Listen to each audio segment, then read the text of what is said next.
मार्ग की प्राप्ति हो जाएगी। कैलाश चंद्र गुप्ता जी, भगत, राधे राधे। करौली। जी महाराज जी राधे राधे।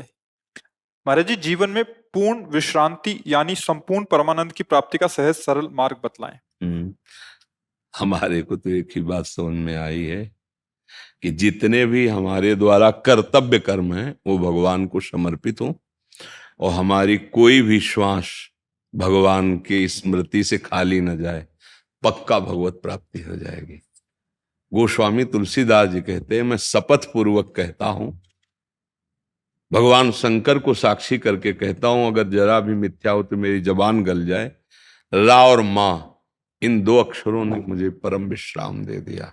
जाकी कृपा लवलेस ते मतिमंद तुलसीदास हो, पायो परम विश्राम राम समान प्रभु नाही।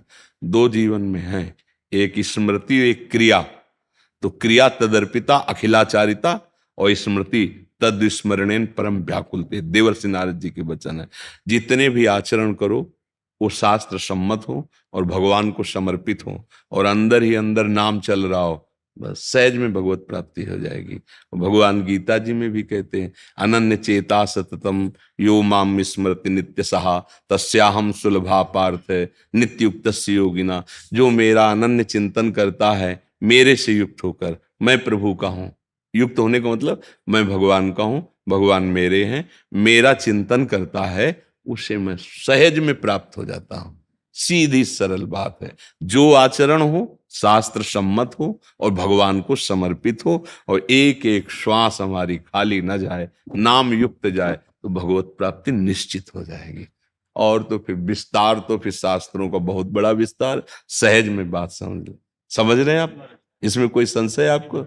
हाँ, ये हम अपने जीवन की तुम्हें बात बता रहे हैं कि उत्तम कुल में जन्म होने पर जो दिनचर्याएं होती हैं ब्राह्मणों की वैदिक सिद्धांत से, वो हमें सिखाई गई थी।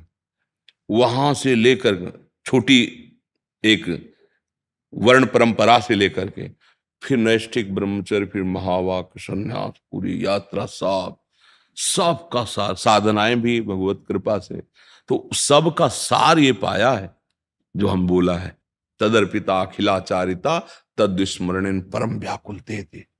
ऐसी स्थिति आ जाए कि भगवान का एक क्षण के विस्मरण हमारे लिए असह्य हो जाए। जैसे मछली को जल से निकालो ना, तड़पने लगती है, ऐसे भगवान को भूलना और मानो मृत्यु जैसा कष्ट लगने लगे, तब समझ लो अब भगवत प्राप्ति होने वाली है। हर आचरण भगवान की प्रसन्नता के लिए, भगवान के अनुकूल करें और नाम स्मरण करें।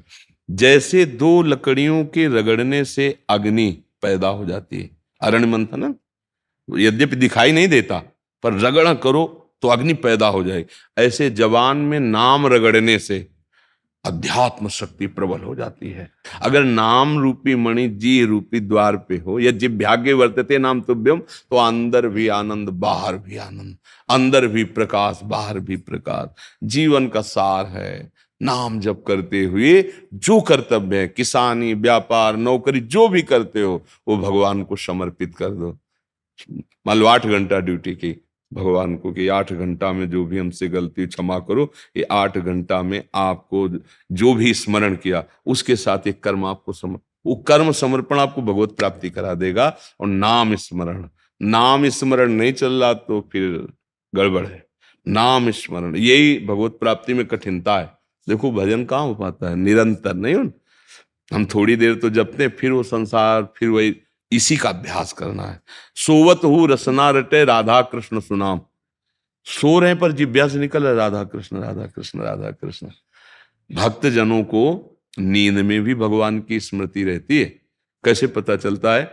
जैसे एक संत ने कहा ऐसा, तो उन्होंने कहा हम कैसे माने? तो बोले देख, तो स्टेशन में थे वो, तो एक संत स्टेशन में गाड़ी का इंतजार कर रहे थे, तो कई लोग इंतजार करते हैं, तो एक गृहस्थ आदमी के पास बैठे और ऐसे जैसे जगह नहीं एकदम, तो उनका नहीं आपकी कौन सी गाड़ी है, कहीं आप भूल ना, मतलब वो दिखा रहे थे। और संत के पास गए जो ऐसे तो उठे एकदम, राम राम राम राम। क्या बात है भैया? बोले कुछ नहीं स्वामी जी, हम इसलिए सोच रहे थे कि आपकी गाड़ी कौन सी है, कहीं आप सो गए। बोले हाँ भैया अभी आने वाली। अच्छा, हम वो उठते क्या बोले राम राम। और वो मतलब कि कौन क्या एकदम वो अज्ञान में था और वो ज्ञान में थे। विभीषण जी जब उठे तो राम नाम ते सुमिरन की ना, हृदय हरस कपि सज्जन, ये है संत, ये संत है। मतलब सो रहे हैं और उठते ही जो निकला, तो सोने में वही स्थिति मानी जाती है, निद्रा समाधि स्थिति। नाम जप, भगवत समर्पण, ये जीवन का परम लाभ है।